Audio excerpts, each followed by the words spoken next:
This is the Demystifying Mental Toughness podcast, hosted by David Charlton, and you're listening to this podcast to help you build your own mental toughness, or so that you can support other people or your clients better. Either way, you will learn more about developing this plastic personality trait that all but guarantees that you will perform better and lead a more prosperous life. Hi, and welcome to the Demystifying Mental Toughness podcast with your host, David Charlton. Now, today's episode is a little bit different, or at least the topic is, I interview the founder of the Money Confidence Academy, Lesley Thomas. Now, Lesley and I go back a few years, and she offers some fantastic insights into mindset around money and the traps that you might fall into. We go on to discuss money and how it impacts your self-worth. We discuss the value you provide as a practitioner or as a business professional and the types of conversations that are required around pricing. There are huge links with some of these measures of mental toughness in this episode, from confidence in your ability to life control and your sense of can-do, to goal orientation and the types of money goals that you set yourself and the goal setting process as a whole. I really hope you enjoyed the episode as much as I did recording it. Hi, Lesley. It's lovely to have you on the podcast. Would you be able to explain to the listeners a little bit more about your background and your role as the founder of the Money Confidence Academy? Thank you for having me on the podcast, David. Really looking forward to the conversation. So my potted history, after 20 years in corporate telecommunications, I joined my husband 12 years ago in his business, where we sell ski property in France and Switzerland. But that was more a functional role, allowing me to combine parenthood and continuing to have a career. My passion has always lain in mentoring and in coaching. And I decided 2.5 years ago to retrain as a business coach, and I was going to be a confidence coach. But the more I looked into the subject of confidence, the more I realized that the absolute correlation between our relationship with money and our sense of confidence. And that was my eureka moment. And as the founder of the Money Confidence Academy, hopefully it does what it says on the tin. It gives my clients a confident relationship with money, helps them to develop a confident relationship with money. But that absolutely starts with having a confident relationship with themselves. I love it. Right. Well, let's dig into this. How is it then you support people, where their self-esteem, self-confidence has been impacted by their relationship with money? Well, our relationship with money, the conversation that goes on in our heads with regards to our relationship with money, that actually starts usually between the ages of 0 and 7. And that's based on what we hear our parents saying about money, how we're seeing our parents interacting with money, how our parents talk about people with and without money. And all that messaging is coming into us and we're soaking it up like a sponge. That wouldn't be a problem if we didn't connect money with our sense of self-confidence and self-worth. But because intrinsically we do, the feelings, the thoughts that we have about ourselves starts to bring out all sorts of limiting beliefs that result in limiting decisions and behaviors that result in us doing things where we are not living to the maximum of how we want to live. And it's only when we start to really think about the impact that is having on us as business owners and the symptoms of not having that right relationship with money, the not having the right money mindset, are things like not being visible enough in our business, not putting the right boundaries in place, not talking about what we do and who we do it for on a regular basis, not feeling comfortable with having money conversations, not feeling comfortable for our fees to actually reflect the results that we're bringing for our clients. So many things come up that directly impact that number in our bank account, but are actually so much more than just a number in our bank account. Wow, right. So in terms of the inner dialogue, the self-talk, I'm guessing from what you're saying, you're trying to dig a little bit deeper and restructure some of those thought processes. Yeah. True, yeah. And it's first of all to get you to understand where you are having those limiting beliefs, because a belief, as you will know, is not something that is based in evidence. It is something that we have contrived. It is something that we have built up in our head to be one thing when actually it could be something completely different. I'll give you an example. So, you were the Archangel Gabriel in your child nativity, and you were up on stage, arms spread out, looking beautiful. The audience were admiring the show, enjoying what was going on. Then all of a sudden, you fall off that stage. The audience starts to laugh. You believe the audience are laughing at you. They're not laughing at you. They think that is part of the show. But in your head, they were laughing at you. So the message your subconscious takes on board is, I can never be visible. I can never be on stage. I can never attract other people's attention, because when I do, bad things happen and people laugh at me. So certain things will happen in our childhood that we possibly won't even remember, because what our subconscious does is they take those bad memories, they hide them away so they're not painful for us, but they will then keep ensuring we don't put ourselves back in that position again, so that we're keeping ourselves out of harm. We're stopping ourselves from looking foolish. We start making those limiting decisions based on our perception of what happened, rather than establishing the facts of what actually happened. Interesting. I know quite a few of the listeners on this podcast are sports psychologists in training. And from what I've seen is, and I've had this battle myself in my earlier days, they do struggle with that visibility piece there and putting themselves out there. What sort of message would you give to them? Well, if you are not visible in your business, how are you going to get your business established in the first place?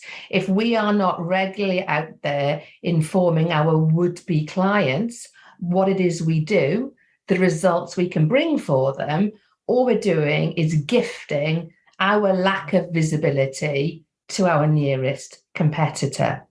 And when you think of being visible as providing a service, so you're providing a service by letting those very people know what it is you do, at that point in time, when they need your services, you will be front and center of mind.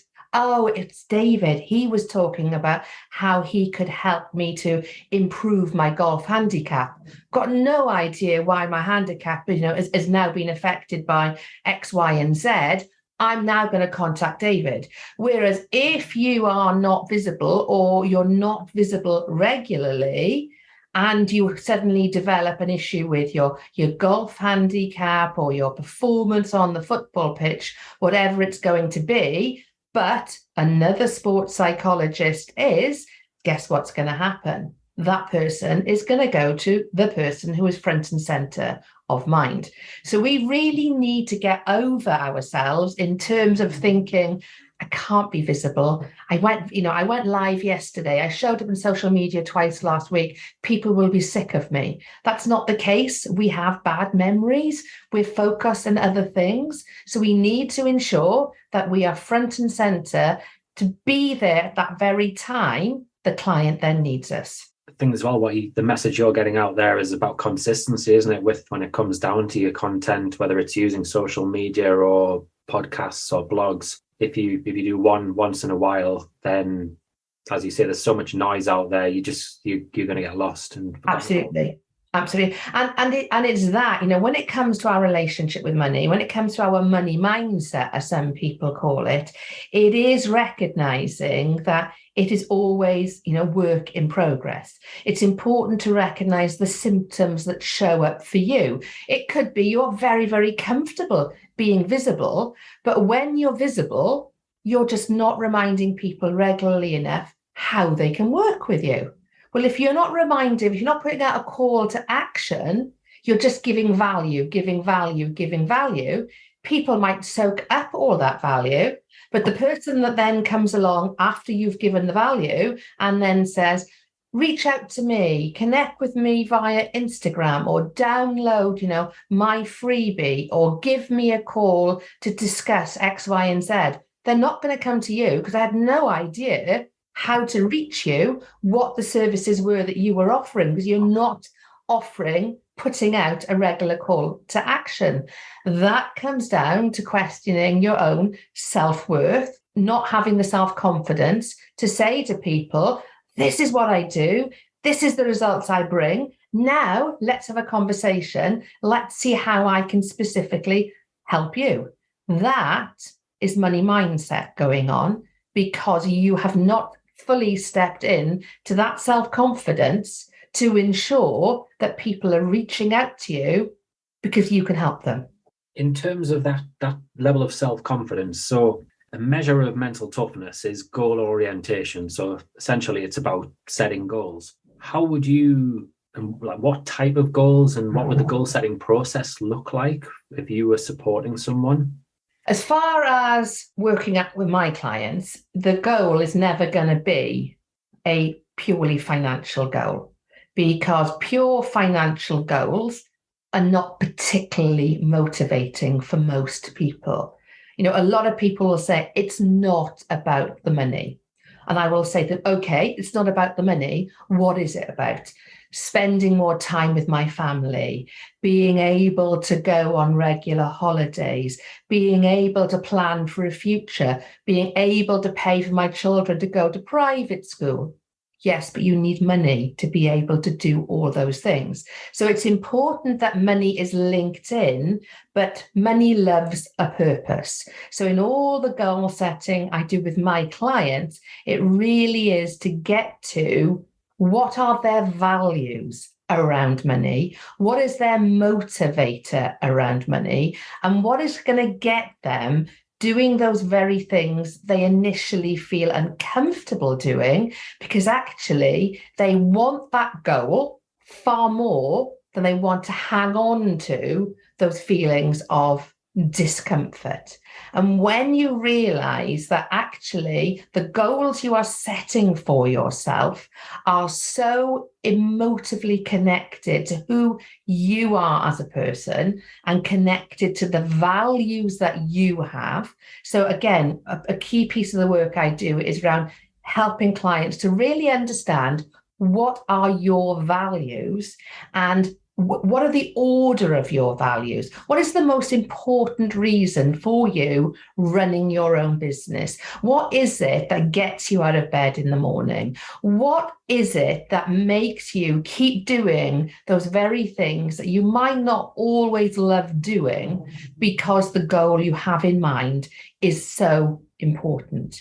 And it's when they're able to make that real emotional connection, because most people use, oh, it's £1 million. I've got a goal of £1 million in my head. That's not necessarily going to really create that real emotional connection. But and with that £1 million, what I'm going to do is, that's when you get excited. That is when you really lean into getting over yourself in terms of those things that make you uncomfortable.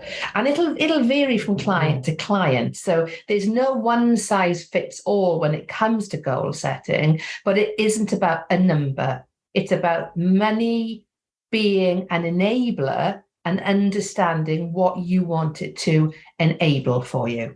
I love that. I do. I suppose there's similarities in sport in some ways where the prize might be a big trophy or a championship or something like that. And then you bring it back to, well, how are you going to get there? And then essentially the intrinsic goals in order to get there in the process, so that there's a real crossover there. Absolutely. And you know, that's exactly it. You know, for lots of us, it is about, what will that goal enable me to do? What bigger goal can I then strive for as a result of achieving that goal? But also it's about creating the evidence that you can set yourself bigger, bolder goals, and you can achieve them. And you believe you can achieve them because you've been setting smaller goals along the way. And it is all about that evidence creation, because when you either create the evidence or go and seek out the evidence with regards to the art of the possible, you will then be able to start reasoning with yourself. Well, if that person has done what I want to do, they've demonstrated it is possible. So what I have to do is understand how they did it, and then how I can apply it to my life. And then I need to start making decisions. Are the decisions I'm going to make limiting ones, where I say, well, I couldn't do that because of, well, they might have done that, but I can't do that because of? Or am I actually going to remove all limiting decisions from my life and actually decide, if they can do it, I can do it. I just need to work out the why. And for most of us, it is a case of deciding we want it and then going for it. And it's at that point where, you know, I always talk about our second brain being in our stomach, and our stomach normally tells us quite clearly what we should and shouldn't be doing, in terms of, we get those feelings of excitement or disappointment or motivation or regret. And when we really connect with what our second brain is saying to us, we then start getting out of our own way. And when we get out of our own way, that is when we're able to stop listening to that little voice that is saying to us, we can, and we start listening to I talk about our big ego. Our big ego, in my definition, is that part of us that is really ambitious, that believes that anything is possible. Our little ego is that little voice in our ear that's trying to stop us from actually doing what our big ego wants to. But a point comes, if we truly look for the evidence and believe the evidence, she's done it before, he's done it before. If they've done it, why can't I do it? How did they do it? What do I need to do in order to be able to do it? When that switch is flicked, then we will take the intentional action that'll allow us to move from where we are, very often shrouded in limiting belief, to actually starting to believe, by taking small steps, we can lead ourselves towards that goal we're moving towards. Some great questions there. Any of the listeners can ask themselves, Lesley. That was fantastic. In sport, call it comparisonitis, can creep in, and also I noticed it again as a business owner and as a sports psychologist, where you can look at other people who've got 20,000 Instagram followers, or they've written 10 books, hundreds of journal articles and things like that. How do you get over that and get over yourself, so you get out of your own way?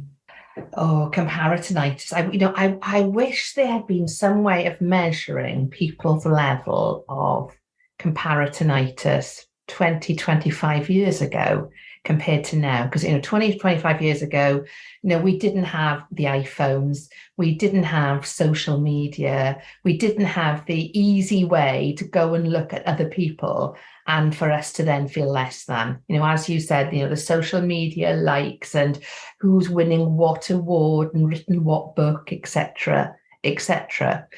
And when it comes to comparisonitis, this wasn't always the case. I now view it as a gift for me to understand what I need to do in order to move myself forward. Because when we are comparing ourselves unfavorably to somebody else, actually what we are doing is bringing up all those limiting beliefs that we have about ourselves and trying to justify them. They've got a million likes and follow. They've got the blue tick. They've got this much in their bank account. Well, it's okay for them because of. They're doing that. Well, I couldn't do that because of. Actually, when we really lean into when we are feeling less than, is to really understand, do I really want what that person has? If I want what they have, how do I go about making it happen? Or do I actually need to have a different goal in mind in the first place anyway? But also to realize that we don't know what is going on in other people's lives just because they are reflecting a certain lifestyle, reflecting a certain amount of success. Number one, that might not necessarily be a true reflection of what is going on, because we know that social media is a snapshot. It is an edited version of somebody's life. But even if that is their life, there will be other things going on that we won't have awareness of. And those feelings of comparatinitis, all they do is hold us stuck. They actually prevent us from moving forward. It doesn't serve us unless we choose to find a way for it to drive us forward rather than to hold us back. And it's taken me a long while in order to step back, but still be mindful of what's come up for me, why it's come up for me, and how am I going to deal with it? Am I going to allow it to eat me up, or am I actually going to create something more powerful in the emotions that I have that are useful and serving me? Or am I simply going to allow it to be like a scab that I'm picking at, and it's painful to pick at, but I'm going to carry on picking at it because of some limiting belief that I'm trying to justify in myself to make me feel better? And you won't feel better until you start to use it as a lesson to make you feel better. So that whole self-awareness piece is vital in that respect, then, isn't it?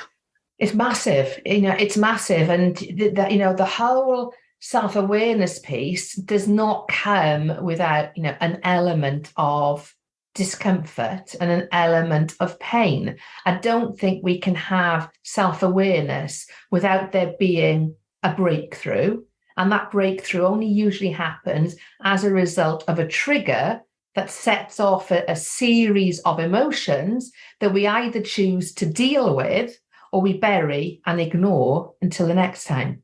Yeah. So the lesson there is take some time out to reflect and obviously maybe ask someone else what they think and be open about things. So as I alluded to there about a little bit earlier, a lot of the listeners are sort of younger, sort of trainee psychologists. When you're having those conversations about pricing and like trying to manage your emotions, what advice would you give them? Pricing, is a very emotional and emotive topic, only because people attach their own sense of self-value, self-worth to that number, rather than seeing that number that you are charging is as a result of the service you are bringing to your clients, and more importantly, as a result of the results you are bringing for your clients. When we think about our pricing, what we are doing at that point in time until we learn to create the difference is we're shining a very, very bright spotlight on ourselves. And if a client chooses not to buy from us, we actually see it initially as not choosing us, as opposed to not buying our service. And we need to disconnect those feelings, because there'll be all sorts of reasons why at that point in time your service isn't right for a client. Pricing may well be one of them, but our pricing is our positioning. And when we remember, there will always be somebody who is the cheapest, and there will always be somebody that is the most expensive. we need to make an intentional decision with regards to where we are positioning our pricing. And based on that positioning, we will be defining our marketplace. And it's important that we are intentional about defining our marketplace. Do you want to be at the cheaper end? Do you want to be at the more expensive end? And realizing that the value you place on your services is the value the end user is going to perceive that your services are worth. So our pricing is a reflection of the value we believe, our services will bring, the results will bring for our clients. And when we take the spotlight away from us and shine it on our clients and actually help them to understand the results they're going to see as a result of working with us, they will then make their own decision with regards to, do I want to spend that much money in order to get those results? Or do I believe I will get the same level of results by choosing a less expensive service or a more expensive service? But that decision is down to the clients. The decision regarding the positioning is down to us. And I think that is where people very often fall down, is they don't recognize that their pricing is their positioning. A little bit like wearing a post-it note on your forehead. This is how much I value what I do. And when you truly value what you do, you hold yourself in a completely different way, not just physically, but mentally as well.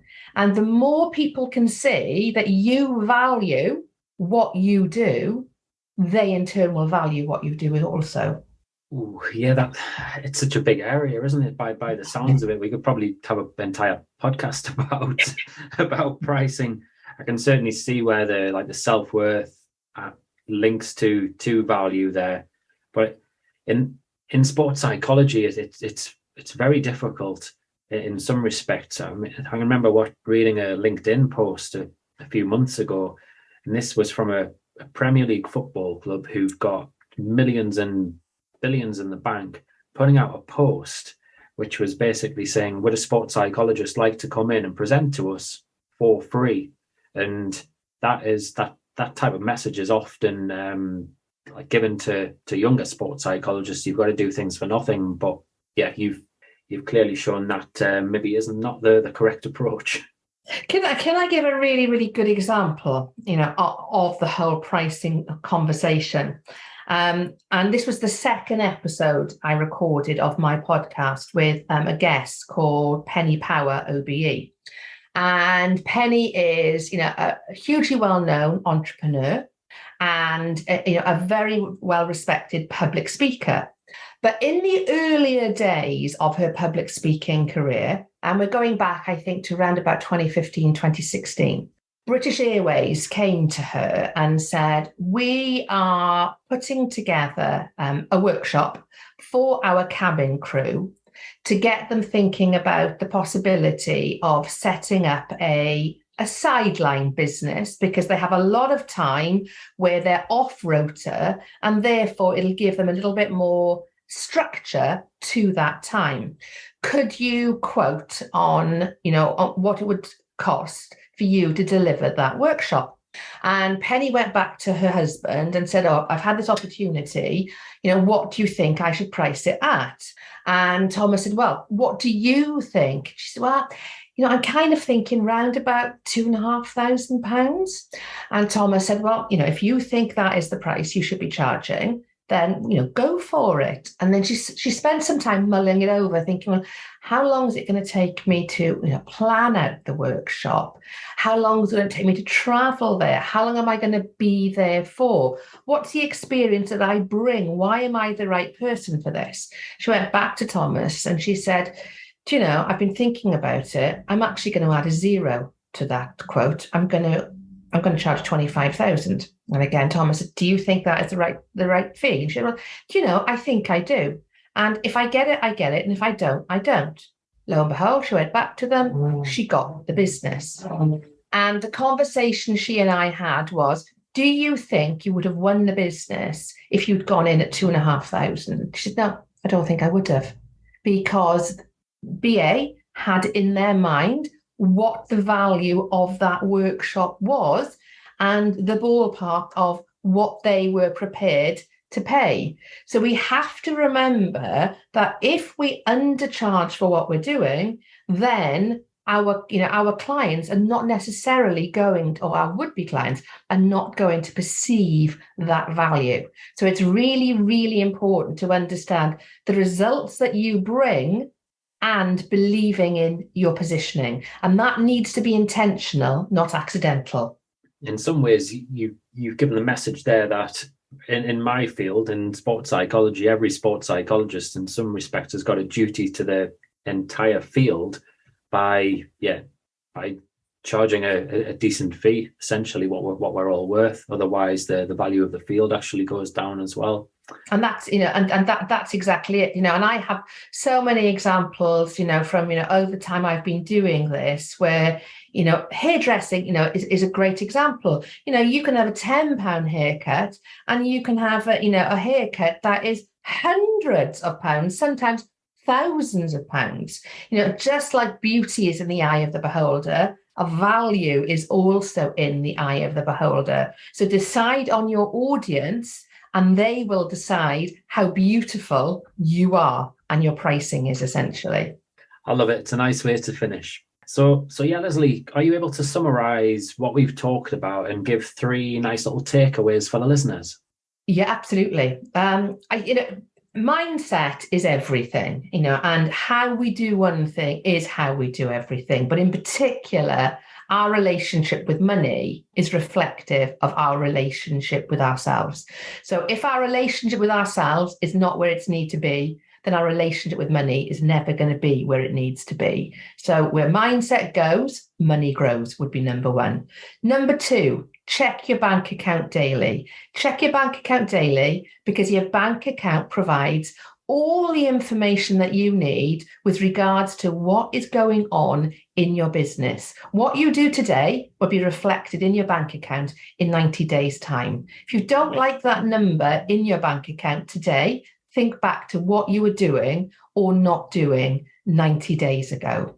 The third thing I would say is schedule your visibility, because being visible in our business is the biggest and greatest way to grow our business. And if you are feeling uncomfortable in being visible, ask yourself why, and ask, is it directly related to my sense of self-worth and self-value? And if the honest answer is yes, then do something about it. Brilliant. That's fantastic. Big thank you there. That was so insightful. Whereabouts can the listeners find you, Lesley? Should they want to reach out and have a conversation? Well, my website is the Money Confidence Academy, and I am Lesley Thomas across LinkedIn, Facebook, and on Instagram, I'm Lesley Thomas Coaching. Brilliant. And you've got a fantastic podcast as well. I'm glad you've reminded me. How could I forget? Yes. The Let's Talk Money and More podcast is where you listen to all your favorite podcasts. Thank you for the reminder. No problem. And again, a big thank you for your time. That was great fun recording the episode. A big thank you to Lesley. There were so many links to areas of mental toughness I could easily afford another 30 minutes of your time. I'm not going to, though. I'm going to keep this nice and short. We'll simply look at risk orientation. Have you had challenges in your life, in your sport, or your practice that are linked to money? And then what's happened? Have you tended to play things safe, or have you taken risks? Certainly, the whole thing about pricing has always been a headache for me since I qualified as a practitioner, but it's something I'm a lot more comfortable with now. I recognise that in the past, when I've charged low fees or done things for free, a lot of it was wanting to be liked. So I'd then go on and play it safe, or maybe not having sufficient confidence in the results that I might help my clients achieve, or certainly having the clarity of thought in the results that I was looking to help my clients with. Also, I think I'm going to factor in the northeast of England mentality and the culture where money is a little bit scarce, dare I say. I think this has had a an impact certainly at an unconscious level. So what is it for you? What traps do you fall into when you think about the value of your time and services? Or if you play sport professionally, how does money influence your thinking? Do you then struggle to focus on the process? Some food for thought there for you. So have a great week ahead, and feel free to spare a moment or two to rate and review the podcast on Apple. Of course, it's got to be 5 stars, big smiley face there, so we can look to improve our ranking and visibility, and more importantly, continue to positively influence more and more lives. If you enjoyed this episode of the Demystifying Mental Toughness podcast with David Charlton, do check out my website, sport-excellence.co.uk, and my online sport psychology resources. The Sport-Excellence website has essential resources for anyone looking to build their own mental toughness or the mental toughness of their athletes or teams, or if you want to achieve peak performance more often or optimal functioning. The Sport Excellence website has everything you need to keep moving forward and thrive. So go on, head over to sport-excellence.co.uk to find out more.